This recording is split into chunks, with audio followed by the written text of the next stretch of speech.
चंद्रयान 2 2019 की इन तस्वीरों को शायद ही कोई भारतीय होगा जो भुला पाएगा। अपने रास्ते से डेविएट होते विक्रम लैंडर की ये तस्वीर, लैंडर से संपर्क टूटने के बाद कमांड सेंटर की ये तस्वीर, और जिससे हर भारतीय का सीना पसीज गया वो थी ये तस्वीर। खैर, इन्वेस्टिगेशन में पता चला कि चंद्रयान 2 चांद की सतह पर किसी सॉफ्टवेयर ग्लिच की वजह से हार्ड लैंड हुआ था।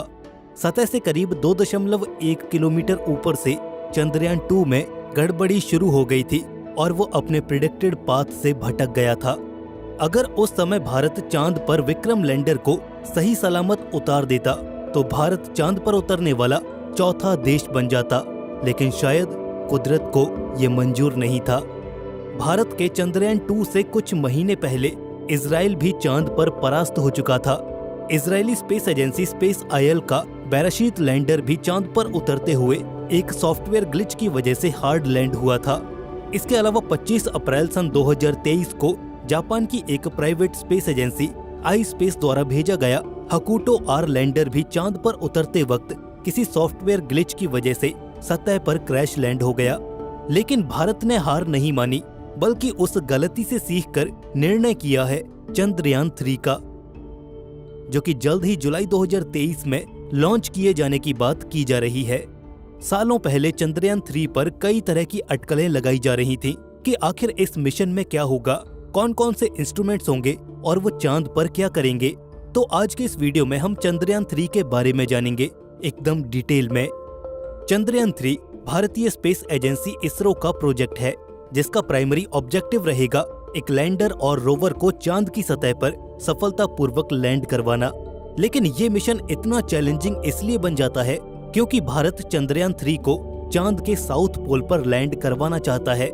अब साउथ पोल पर दिक्कत यह है कि हम साउथ पोल पर किसी भी चीज से डायरेक्ट कम्युनिकेट नहीं कर सकते, और ना ही वो कम्युनिकेशन रियल टाइम में होगा, ना तो हम चांद के साउथ पोल को डायरेक्टली ऑब्जर्व कर सकते हैं। इसलिए ये लैंडिंग इतनी सोफिस्टिकेटेड बन जाती है कि यहाँ पर गलती की कोई गुंजाइश ही नहीं रहती। इसके अलावा साउथ पोल के इलाके को इतना ज्यादा एक्सप्लोर भी नहीं किया गया है, जिससे हमें वहाँ की जियोलॉजी और सतह की संरचना के बारे में ज्यादा डिटेल्स नहीं पता है। इसलिए भी चांद के साउथ पोल पर लैंड करना थोड़ा मुश्किल काम है। इसरो का चंद्रयान 2 भी चांद के साउथ पोल पर ही क्रैश लैंड हुआ था और चंद्रयान 3 को भी साउथ पोल पर ही उतारने का प्लान है।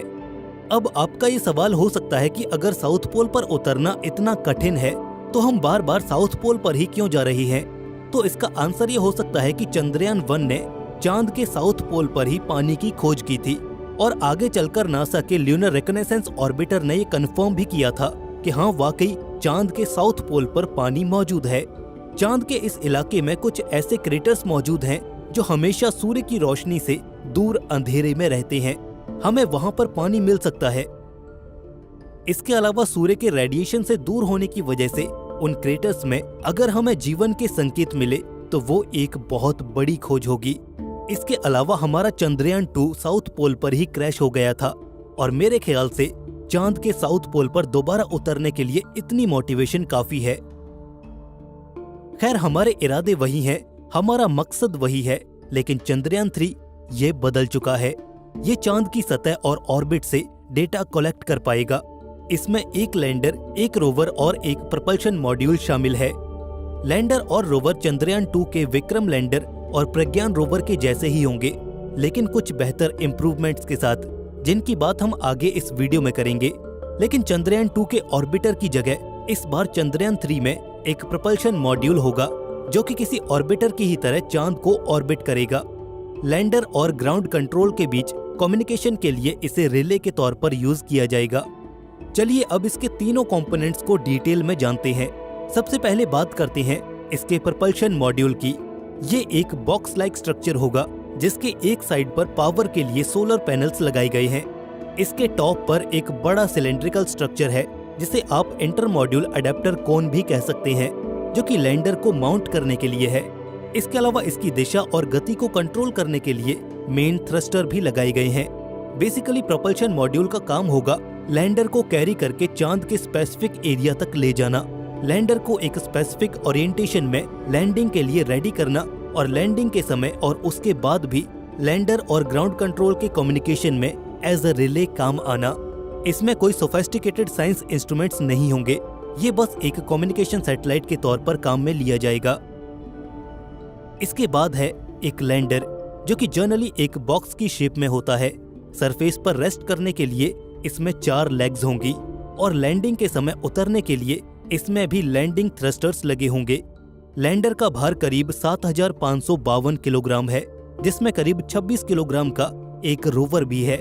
इसके साइड में लगे होंगे सोलर पैनल्स, जो कि इसकी पावर नीड्स को पूरा करेंगे।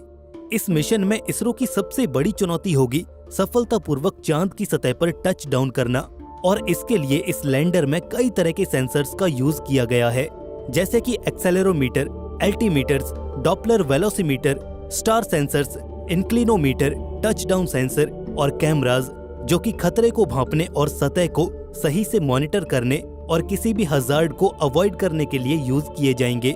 और ये सारा तामझाम होगा इस लैंडर को सही से चांद की सतह पर उतारने के लिए। इतने इंस्ट्रूमेंट्स के डेटा से ही हम सही डिसीजन ले पाएंगे, और अगर किसी सेंसर में ग्लिच आता है तो दूसरे सेंसर्स उसकी जगह पर असिस्ट कर सकते हैं। इसके एल्टीट्यूड यानी कि ऊंचाई को कंट्रोल करने के लिए रिएक्शन व्हील्स का यूज किया गया है। कम्युनिकेशन के लिए एक एक्स बैंड एंटीना यूज किया जाएगा, जो कि हमें डीप स्पेस नेटवर्क से जोड़े रखेगा। इसके साथ ही लैंडर के एक कंपार्टमेंट में रोवर भी मौजूद होगा, जो कि एक रैंप की सहायता से सरफेस पर डिप्लॉय किया जाएगा, बिल्कुल चंद्रयान 2 की तरह। रोवर 6 पहियों पर माउंटेड एक रेक्टेंगुलर चैसिस होगी, जिसमें कई नेविगेशन कैमरास लगे होंगे। एनर्जी नीड्स के लिए सोलर पैनल्स और डेटा ट्रांसफर के लिए कुछ एंटीनास भी इस पर लगाई गई हैं। रोवर सबसे पहले लैंडर को डेटा ट्रांसमिट करेगा। लैंडर चांद के ऑर्बिट में मौजूद प्रपल्शन मॉड्यूल को, और फिर वहां से वो डेटा हम तक पहुंच पाएगा।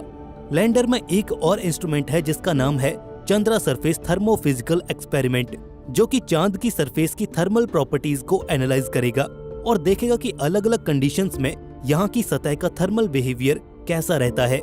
इसके साथ ही वहां पर होने वाली साइज्मिक एक्टिविटीज के लिए लैंडर पर instrument for lunar seismic activity यानी कि इल्सा को भी लगाया गया है, जो कि लैंडिंग साइट की साइज्मिक एक्टिविटी यानी कि चांद पर होने वाली भूकंपीय गतिविधियों को नोट करेगा।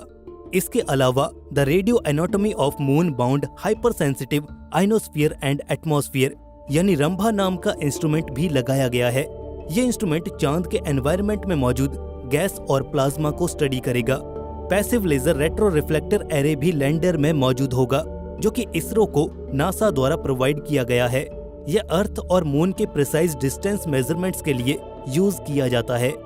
लैंडिंग साइट की लोकल सरफेस, वहां की कॉम्पोजिशन आदि को स्टडी करने के लिए भी इसमें 2 इंस्ट्रूमेंट्स हैं। एक है अल्फा पार्टिकल एक्सरे स्पेक्ट्रोमीटर और दूसरा है लेजर इंड्यूस्ड ब्रेकडाउन स्पेक्ट्रोस्कोप, जो कि वहां की सॉइल और लोकल सरफेस को स्टडी करेंगे। तो ये तो थे वो इंस्ट्रूमेंट्स जो कि लैंडर और रोवर साइंस मिशन परफॉर्म करने के लिए यूज करेंगे।